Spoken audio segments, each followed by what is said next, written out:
అమ్మమ్మ కిచెన్కి స్వాగతం అండి. ఇవాళ నేను కొబ్బరి బూరెలు చేస్తున్నానండి. అదిగో చూడండి ఎలా వచ్చినాయో. అదిగో బియ్యం 2 కేజీలు తీసుకున్నాను. 2 కేజీలు బియ్యం తీసుకుని రేతలి పూట నానబెట్టానండి. నానబెట్టి కడిగి వడపెట్టే. బెల్లం కేజీ అండి.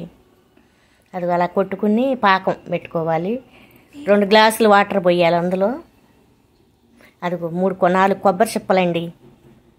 2 కాయలు కొట్టాను. 4 కొబ్బరి చిప్పలు కేజీకి 2 కాయలు. అదిగో కొబ్బరి అలా తీసి అది ముక్కలు చేస్తాను. ముక్కలు చేసి మిక్సీలో పడతానండి అవి. అదిగో యాలక్కాయ పౌడరు. అదిగో కొబ్బరి ముక్కలు మిక్సీలో పడతానండి. అట్లా చిన్న ముక్కలు చేసుకున్నాను.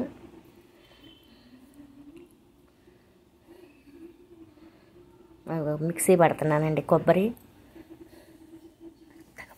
మెత్తగా మిక్సీ పట్టుకోవాలండి కొబ్బరి.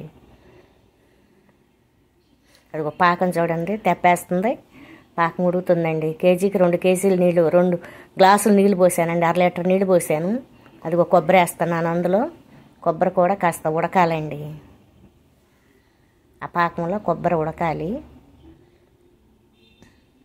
ఒక్క 4 నిమిషాలు ఉడికితే సరిపోతుంది. కొబ్బరి కొంచెం పలసపడద్దు కదా, అందుకని మళ్ళీ అదిగో యాలక్కాయ పౌడర్ వేసానండి. 4-5 యాలకులు, కొంచెం నెయ్యి కూడా యాడ్ చేశానండి అందులో. కొంచెం మెతకతనం వస్తుందండి బూరి. అది అలా తెప్పేస్తుందండి. బెల్లం పాకం దగ్గరికి వస్తుంది. అదిగో పిండి పోసేస్తున్నానండి. బియ్యం పిండి అండి. అదిగో పట్టించుకొచ్చి బియ్యం జల్లించుకుని ఒక పక్కన పెట్టుకుని అదిగో పిండి అలా జల్లించుకుని అలా పోసుకోవాలండి.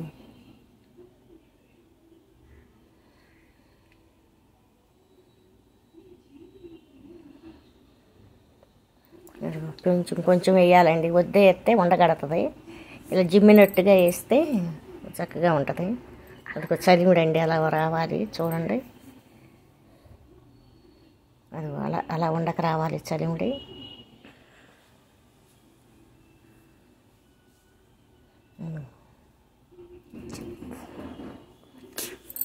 నూనె పెట్టానండి. మూకిట్లో నూనె పోసాను. నూనె పోసి అదిగో చేస్తున్నాను చూడండి. బూరెలు చేస్తున్నాను. చలిమిడి తీసుకుని ఉండలు చేసుకుని అదిగో చక్కగా అలా చేసేస్తున్నాను చేతి మీద. అదిగో అలా చేసుకోవాలండి. అలా బూరెలు చేసుకుని అలా వేస్తే పొంగుతాయండి. కొంచెం మందంగా వేస్తే చూడండి. అదిగో అలా చేసుకుని చక్కగా వేస్తే పొంగుతాయండి బూరెలు. అలా చలిమిడి అలా చేసుకుని అలా చేస్తే బూరెలు పొంగుతాయండి. కొంచెం నూనె రాసుకుంటా చేతికి చేసుకుంటే అంటుకోకుండా ఉంటాయి. అది అలా పైకి లేసిందండి బూరి. అలా బెల్లంతో కొబ్బరితో చేసిన బూరెలు, కొబ్బరి బూరెలు అంటారండి వాటిని. కొబ్బరి బూరెలు అంటాం వాటిని. అది చాలా బాగుంటాయండి అవి. చక్క గుల్లలాగా వస్తాయి లోపల. గుల్లలాగా వస్తాయండి లోపల. అలా పొంగి లోపల పిండి అంతా పైకి లెగుస్తుందండి. లేచి అలా బాగుంటాయి బూరెలు. కొబ్బరి బూరెలు అండి అవి. బాగా స్వీట్గా ఉంటాయి. అదిగో చూడండి ఎంత బాగున్నాయో. భలే బాగుంటాయండి. తింటుంటే కూడా రుచిగా ఉంటాయి. నెల ఉండగానే చాలా బాగుంటాయండి. కొంచెం ఆరినాక మనం క్యాన్లో కానీ లేదా బాక్స్లో కానీ పెట్టుకోవాలి. కొబ్బరి బూరెలు అండి భలే ఉంటాయి. రెడీ అయిపోయినాయండి ఇక కొబ్బరి బూరెలు. Thanks for watching. Please subscribe.